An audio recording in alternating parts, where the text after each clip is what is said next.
des gens comme yow ñooy wax ñenn ñi ñooy wax mais le secteur privé ne parle pas, ne s'exprime pas. Pourquoi ñi nga xam ne ñoom ñoo nekk ci secteur privé bi amuñu le courage génn toog waxtaan ak askan bi yëgal askan bi li nga xam ne moom la ñuy dund et puis imposer le dialogue à l'état du Sénégal.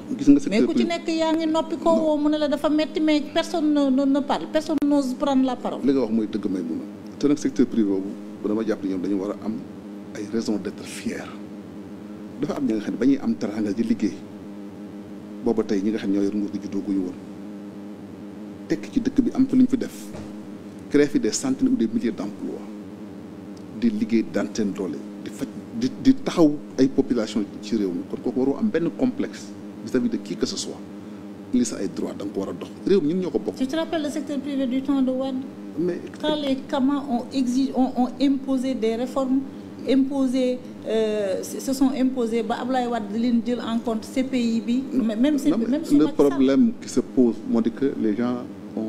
il y a une frilosité ambiante nit ñi dañu du secteur privé gis nga fi mu toll même les hommes politiques dañu ragal a wax parce que wax ñëw la kaso les gens ont peur d'aller en prison on terrorise tout le monde mais c'est ça la vérité non mais je te dis c'est ça la vérité ou bien il y a des moyens de représailles nga ñëw par exemple écoutez ñu dikk fiscaliser la dóor la un redressement fiscal wala et cetera bon. Ou bien qu'ils ont beaucoup de choses à cacher non aussi. mais non écoutez gis nga tu sais secteur privé gis nga tey inspecteur des impôts may mun bu ñëwee sa kër gi bu la bëggee takkal la pot parce que la loi fiscale est tellement complexe bari ay subterfuge ak ay kàmb c'est conçu dans l'esprit de jàpp nit ki c'est ça l'esprit moo di que yow dafay ñëw pour jàpp la kon ki ñëw pour jàpp la il cherche la petite bête te xam nga bu dee ki lay jàpp dafa am doole tey bu dikkee dafa la redressement fiscal dëgg la du dëgg li mu la wax da nga koy appliquer boo ko appliquer mu tëj sa compte wala bu ko neexee mu def la poursuite pénale. Procédure bi durée te les impôts ont rarement tort nag. non ils n'ont jamais tort la loi moo def loolu parce que xëy na réewu sous-développé la ñu woon dañu leen jox ay moyens exorbitants ba nga xëy ne bu ñu dikkee tey bu ñu dikkee lii la c'est parole de fait du ma wax évangile wala du ma ne parole de Coran jàpp nañ ko moom mooy li kenn mënut a dindi soo ko deful mu dem saisir sa compte def ATD banquier ba du la tàggu sax téye sa xaalis jox ko impôt loo ci man mooy dem tribunal ça va durer 5 ans nga fay ay avocat tu perds du temps ton activité est bloquée. mais est-ce que ça devrait les empêcher de prendre la parole de tirer la sonnette d'alarme? lu mel noonu moo taxoon man bi ñu fi créé. les majors de l'économie non bi ñu fi créé le club des investisseurs sénégalais ma demoon bokk ci parce que pour man jàpp naa ne yu mel noonu initiative yu mel noonu moo war a tax le capital sénégalais doit s'imposer mais aussi ay droits da nga koy revendiquer duñ la may dara mais da ngay jël réewu tubaab bi mais le patronat est une force de proposition sur les politiques économiques et le patronat est écouté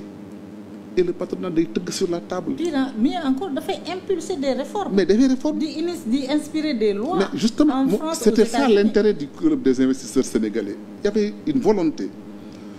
d'être une force de proposition peut-être des structures fiscales des structures juridiques et des structures sur différents aspects xam nga moo wax tax moo di que day nekk comme ni nga ko wax force de proposition moo di mën a indi teg dara ci table ji loolu la ñuy xaar sur un secteur privé national fort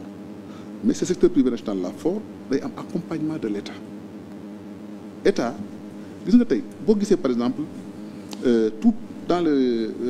le président des États-Unis d'Amérique wala le président de la France et cetera fu muy def dafay officiel day yóbbaale des hommes d'affaires des investisseurs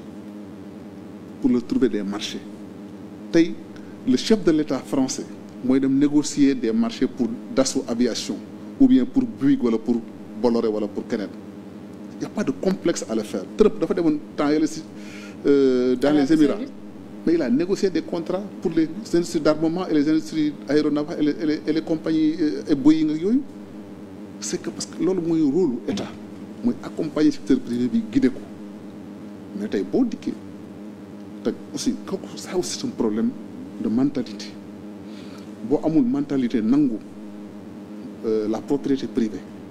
nangu nit ki am alal boo jàppee ni ku am toute richesse est suspecte ba nga xam ne da ngay jàpp ne que lii li mu am man de xam naa ay sénégalais yi nga xam ne wax dëgg yàlla damay wax sama aqulahi taala la ñu am lu lew la waaye ñu ngi leen di tuumaal ci biir réew mi jàpp ni dañoo sàcc wala dañoo njuñ tey wala dañoo wuruc est-ce que kooku dina encouragé wu léeg-léeg sa nit ñi dañuy nëbbatu tey da nga ko toll situation yoo xam ne am sénégalais yoo xam ne duñu bëgg a investir fii. Moi je connais des hommes d'affaires sénégalais qui se délocalisent pour aller dans d'autres pays pour investir du ko waral parce que tey ñi ngi lay traquer bu ñu gisee ni que yow takk nga benn montre wala yor nga benn oto wala am nga kër wala mel nga nii ñu tuumal la ku nga xam ne xamul foo jaar xamul loo def ci àddina xamul looy liggéey mais finalement da ngay wujj lëmbatu di làqatu tu préfères d'aller aller dem investir feneen jënd alal feneen def ko fa nga amee jàmm que sa biir réew mais est-ce que loolu ndam la pour réew mi. c'est préjudiciable à